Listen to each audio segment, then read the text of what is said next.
Bien, buenas noches, profesor. Buenas noches a todos los compañeros que están escuchando esta grabación. Bueno, con respecto al trabajo sobre los cambios, permanencias y el devenir constitucional desde 1930 a 1990, con un título que se llama Luces y sombras de la modernidad peruana. Como inicio o introducción de ese tema, pues este periodo pues comprendió en el Perú un ciclo de transformaciones más vertiginosos en la trayectoria de la República, ¿no? En esta etapa, pues, no solamente fue una sucesión cronológica de gobiernos, sino una pugna dialéctica entre modelos de Estado, visiones económicas y demandas sociales de inclusión que poco a poco se han ido insertándose con el pasar del tiempo. Entonces se propone que la transición de la hegemonía oligárquica hacia el modelo liberal de los 90 fue mediada por un reformismo militar y una crisis sistémica en la década de los 80, ¿no? Entonces, los marcos constitucionales, desde los estertores de la Carta Magna de 1920 y el proyecto de 1928, pasando por la de 1933 y hasta llegar a 1979, y quedándose en 1993, no fueron números meros textos legales, sino el reflejo de correlaciones de poder que iban cambiando poco a poco en respuesta a las realidades sociales que desbordaban la época, ¿no? Entonces, comprender este tránsito pues ha sido fundamental para interpretar las fracturas y resiliencias en el Perú, del Perú actual, ¿no? Primero tenemos que el quiebre del orden oligárquico de la Constitución de 1933 a finales, ¿no? A finales de 1920, el Perú pues vivía bajo el oncenio de Augusto B. Leguía, ¿no? Amparado en esta Constitución de 1920 y una reforma de 1928 que buscaba la reelección indefinida, es decir, quería quedarse para siempre. En este periodo, pues, se marcó el inicio de la modernización dependiente ya de los capitales extranjeros, pero su colapso en 1930 trajo consigo la crisis del Estado oligárquico, en este caso de Augusto B. Leguía, ¿no? Con la Constitución ya de 1933, promulgada bajo el gobierno de Sánchez Cerro, pues surgió como un intento de estabilizar el país polarizado, ¿no? Por su surgimiento de partidos en masas como el APRA y el Partido Socialista. Políticamente, esta Carta Magna de 1933 mantuvo una democracia restringida, ¿no? Proscribiendo a partidos internacionales y limitando el voto a los alfabetos. Económicamente, el Perú pues persistió en el modelo agroexportador y extractivo, controlado por élites de terratenientes, ¿no? Y burgueses que representaban en la época. Sin embargo, la permanencia de este modelo generó la presión social insostenible que estallaría décadas después, ¿no? La cuestión agraria y la exclusión del campesino indígena fueron los problemas postergados en el orden legal de 1933, sembrando precisamente las semillas de los conflictos futuros, ¿no? Luego vino el reformismo militar y la ruptura de las estructuras entre 1968 a 1980. El cambio estructural radical ocurrió con el gobierno revolucionario de las Fuerzas Armadas. En este periodo se rompió las permanencias económicas del siglo XIX a través de la reforma agraria de 1969, terminando con el poder de la oligarquía terrateniente. El Estado pasó de ser un gendarme del capital a ser un Estado emprendedor, ¿no? En este proceso, pues, decantó en la Constitución de 1979, donde que fue fruto de una asamblea constituyente liderada por Víctor Raúl Aya de la Torre. En esta Carta Magna, pues, representó un hito de inclusión social, ¿no?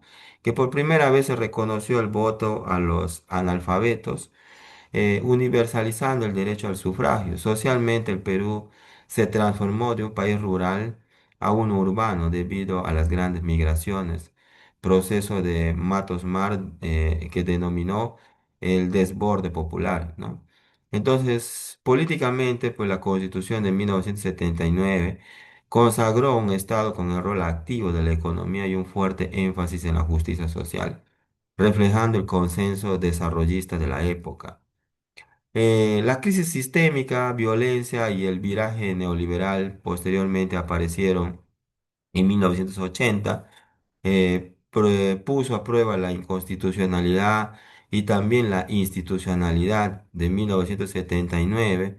¿Por qué? Porque se hundió la guerra interna y el retorno de la democracia bajo los gobiernos también de Belaúnde y Alan García, que enfrentó dos flagelos tremendos, ¿no? Uno, la crisis económica por la hiperinflación y la deuda externa, y el inicio del conflicto armado interno, ¿no? Con Sendero Luminoso. Entonces, la incapacidad del marco constitucional de 1979 para contener este debacle económico y derrotar militarmente a la subversión dentro de la legalidad liberal condujo a un agotamiento pues, del modelo estatal de ese entonces, ¿no? Entonces, la permanencia de la debilidad institucional y la corrupción facilitaron el autogolpe de Alberto Fujimori de 1992. La posterior constitución de 1923 consolidó un cambio drástico en la orientación del país, el paso de una economía social de mercado, ¿no? Con presencia estatal a un liberalismo económico estricto, reduciendo al Estado en su rol subsidiario y protagónico. Entonces, la interpretación histórica de esto, pues, que en la configuración del Perú de hoy, el Perú actual es el resultado precisamente de las tensiones que no han sido resueltas entre las constituciones de 1979 y 1993, mientras que en la 79 se basó las bases de la ciudadanía política universal y las del 93 definió la estructura económica que ha permitido 3 décadas de estabilidad macroeconómica, pero que mantiene una deuda pendiente en términos de institucionalidad democrática y servicios públicos. A eso también se le suma la deuda social que existe con todos los diferentes sectores actuales del Perú. Entonces las permanencias son visibles del centralismo limeño y una cultura política que aún oscila entre la búsqueda del caudillo y la desconfianza de los partidos políticos. Entonces los cambios son profundos, la desaparición de la clase oligárquica principalmente, la emergencia de una nueva clase media, dinámica e informal surgida de la migración, y la consolidación de un modelo económico de apertura global. Sin embargo, el país hoy arrastra la precariedad del Estado que se gestó durante el colapso de los 80. La Constitución de 1923, aunque efectiva para atraer inversión, es vista por un sector de la población como el origen de las desigualdades sociales en la actualidad, lo que mantiene abierto el debate constitucional. En conclusión, pues el recorrido desde 1930 a 1990 demuestra que el Perú ha transitado de un orden excluyente a una ciudadanía técnica, a una ciudadanía activa, pero no necesariamente institucionalizada. Las constituciones no han sido solo leyes, sino pactos políticos que intentaron a menudo cerrar las brechas sociales del país que todavía siguen abiertas. Entonces, el Perú de hoy es el hijo de estas transformaciones, un país económicamente moderno en sus indicadores de exportación, que todavía sigue siendo un país primario exportador y que todavía lucha por encontrar un marco legal que unifique la diversidad social y garantice una democracia estable frente a la crisis cíclica que como se dio en 1930 hasta 1990.